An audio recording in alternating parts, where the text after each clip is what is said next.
it was probably unknowing, but there was that colonial infrastructure still in place, right? The tentacles of colonialism still, or at the very least, the skeleton of it, despite the British Empire collapsing in the way that, it was traditionally perceived, no longer a colonial empire. But those relationships and those power dynamics are still in play. And how that was exploited as a way to get a bunch of people really rich through those networks. I mean, can you flesh that out a bit? How that started, how the countries that were most susceptible to extraction also remain in the same way, the most susceptible to extraction under this new capital empire, and how that came to be in this new reinvention process for Great Britain.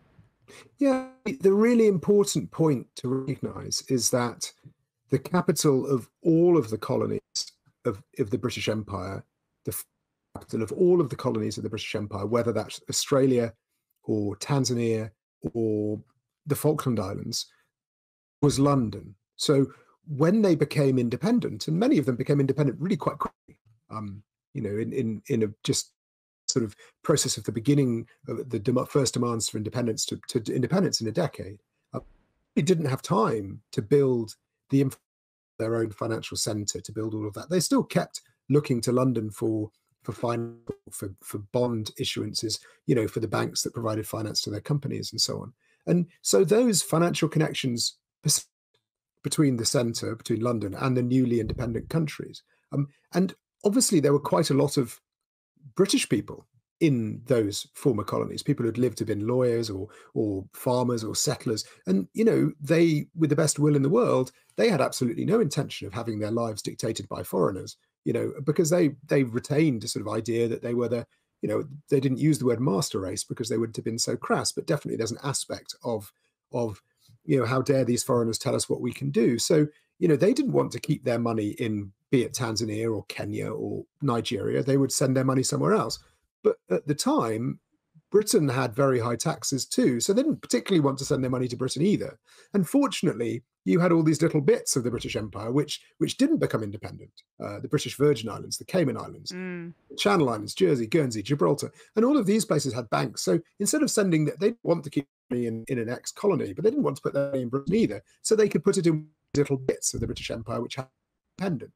And this becomes the capital for the growth of a banking system, because a British lawyer in, say, Kenya or Tanzania could say to a politician, well, if you happen to earn a little bit of extra money and you don't want to leave it in your own country, you could send it to the British Virgin Islands or the Gibraltar or Jersey or Guernsey. And this becomes a new form of the extractive economy, whereby it's British people stealing the money from Kenya or Tanzania. It's local elites advised by British people who are moving the money to the same old places where it always used to go to. And because of, there's a sort of saying that we let them have the government, but we kept the banks. It's a sort of rather sardonic expression of how decolonialization worked. It's because the economies, the form of the economies didn't really change, and the structures of the economies didn't really change, that essentially the new elites, in almost all cases, you saw this in Malaysia, in Indonesia, in India, Pakistan, in almost all cases, the ex-colonies were able to essentially repurpose the system and the structures of empire to become a model of kleptocracy. But also, I mean, to be honest, that's just empire imperialism is just a nice way of saying kleptocracy, really, right? I mean, it's just a way of swiping money from people who have a better claim to it than you, but rigging it up in sort of a legal process. So really, what's happening is a continuation of the British Empire by other words, but because of the sort of vitality and the ease of extracting wealth in huge quantities via these sort of kleptocratic networks, it's no longer confined to the old British-speaking colonies, and it's much more widely. It's obviously places like Russia and the former Soviet Union, into China, into America, and so on. So it is no longer confined by just the English-speaking countries of the former Soviet Union. But you do see a smaller version of this phenomenon in France, which with its former colonies who now look to France to move their money. So in a way, though Britain is kind of butler to the world, France does this to a smaller extent, and Portugal does it to an even smaller extent with their former colonies. You see the same networks persist between the old colonies and the colonizing country. Well, it's easy because those networks, as you say, continue to exist, and you can just utilize old networks to that degree, even though obviously it remains vibrant. It's kind of just like a modernizing of colonialism, except the dynamic that you explore, which is really the invention of offshoring your money to avoid taxation restrictions. You mentioned the Cayman Islands, etc. Can you explain further the role of those tax havens within the international stage, and how really the Great Britain and its tax havens helped unshackle capitalism post the Great Depression on the international stage, because there still were in the United States more restrictions, more of a commitment, not just in the U.S., in in the West, a commitment to a more Keynesian economic model, and with these new pathways towards extraction and capital,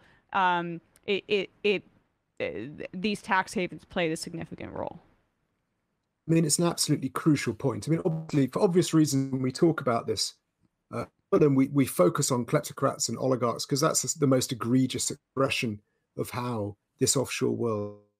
If it were only a question of kleptocrats and oligarchs, it would be easily solved, right? They don't have a very powerful lobby in Western countries, and those loopholes could be closed quite quickly. What's really important, as you said, is that the first tax haven islands, the British Virgin Islands, Bermuda, those first British tax havens, when that was British, is that they were used, first of all, not by kleptocrats, not by mafiosi, but were used, first of all, by American corporations who were ways to minimize their taxes, need to comply with the regulations of the New Deal state, which were, by modern standards, extremely onerous in terms of what they required them to do. They had to pay large amounts of taxes and so on. And they wanted to find ways of dodging those taxes. And they discovered, via very entrepreneurial and imaginative lawyers who kept scanning around looking for ways of doing this, they discovered that by routing their money via companies or structures registered in these tiny British colonies in the Caribbean, they were essentially able to take advantage of treaties that dated back decades that allowed them to cut their taxes to incredibly low rates. And they didn't just, this isn't just a passive process. These lawyers would, in the case of the British Virgin Islands in particular, would participate in the legislative process in the British Virgin Islands. So a New York lawyer and the Attorney General of the local government would be participating to write legislation between them, send legislation back and forth. It was perfectly crafted for the attorneys of the New York lawyers to make sure as widely and as expeditiously as possible. So the capital flow that we now see the huge tech companies doing, in particular, we've heard a lot about Apple moving money via in Jersey. Starbucks has been notorious for it. Google and so on. I mean, these companies that do huge business overseas, who like to park their profits in offshore centers to pay taxes on them. The trail was blazed for those tech companies back in the 1960s and 70s.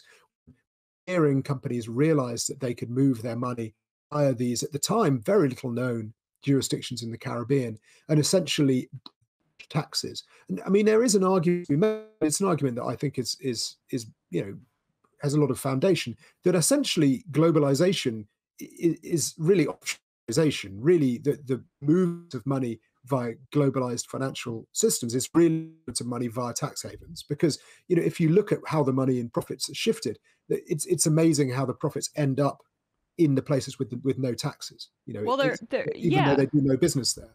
Well, they're both the dynamic that you described. I'm saying dynamic a lot today, but both the concept that you describe and the trade deals associated with globalization are all meant to circumvent sovereignty, and pick and choose for these companies or for these wealthy individuals what regulations they want, which are usually, they want to go towards the ones with the least amount, they want to abide by. And so, I mean, I don't think it's a coincidence that in the 90s we see these free trade deals and the loosening of restrictions on international trade at the same time that these tax havens really explode and become necessary and common, not just commonplace, but pretty much every wealthy person and every corporation is engaging in many of these practices at this point. Yeah, I mean, the big corporations, they love being American when it comes to protection of intellectual property. Or, if there's an international crisis and they need a bit of defense, they love it then. They become super patriotic. But mysteriously, they're significantly less patriotic when it comes to where they book their profits for tax purposes, or like you say, when they go deals and so on. And the joy of globalization, if you are rich to take advantage of it, is you choose which bits of which laws you follow. You can say, I'm American for intellectual property purposes. I'm American trade war between the US and China. But when it comes to paying taxes, I'm from Bermuda today, or if that loophole's closed, I'll be from Jersey tomorrow, or I'll be from Ireland. And yet that will be structured in such a way that though I'm domiciled in Ireland, mysteriously for tax purposes, I'm not anywhere. So that system, that offshore system, whereby anyone or any company that is sufficiently wealthy to hire the right advisors and to structure their assets internationally, that they are able to pick and choose which jurisdictions they follow the rules of. That is the offshore system that the City of London gave birth to in the 1950s, with those pioneering dollar-denominated trades in London, is the first manifestation of offshore. And it's really interesting if you look at why it's called offshore, because they needed a term, a legal concept for what was happening. And they turned to maritime law because, what do you call it if you are out of reach of any country's jurisdiction? That's if you're out and there's no law, that's because you're out on the high seas. So essentially what they thought of, they turned almost to a term from piracy, from the pirates in the Caribbean, was to say, well, if we're out of the reach of any earthly jurisdiction, then we're offshore. It's really interesting how, again, that turns back to the British Empire, because that's a British legal term that they repurpose to use to describe financial transactions. And it just keeps going back to the legacy of the financial structures of the British Empire, which were repurposed by some very skilled and imaginative lawyers and financiers to serve the needs of this new globalized economy. And also, what is disturbing and frustrating about how some times corruption is described on the international stage is that the countries that were most extracted during colonialism and the countries that don't have, the infrastructure in place to be deemed a player and the amount of money on the international stage, they're designated as the most corrupt countries in the world, where that's not necessarily true, right? It's like blaming it's flattening a power dynamic and blaming countries that don't have mechanisms to hide their corruption or to naturalize their corruption as the most corrupt, poorer countries, where these systems of corruption in Britain or in the United States are not necessarily designated as such. Can you talk a bit about that? Yeah, I couldn't agree more. It's a little bit, the way we discuss corruption is a little bit like talking opioid crisis and the users of opioids, the family or Purdue Pharma for having created OxyContin in the first place. There is a really alarming way that we have defined corruption as the bit of corruption that happens in foreign countries where, to be honest, let's be honest, black and brown people live.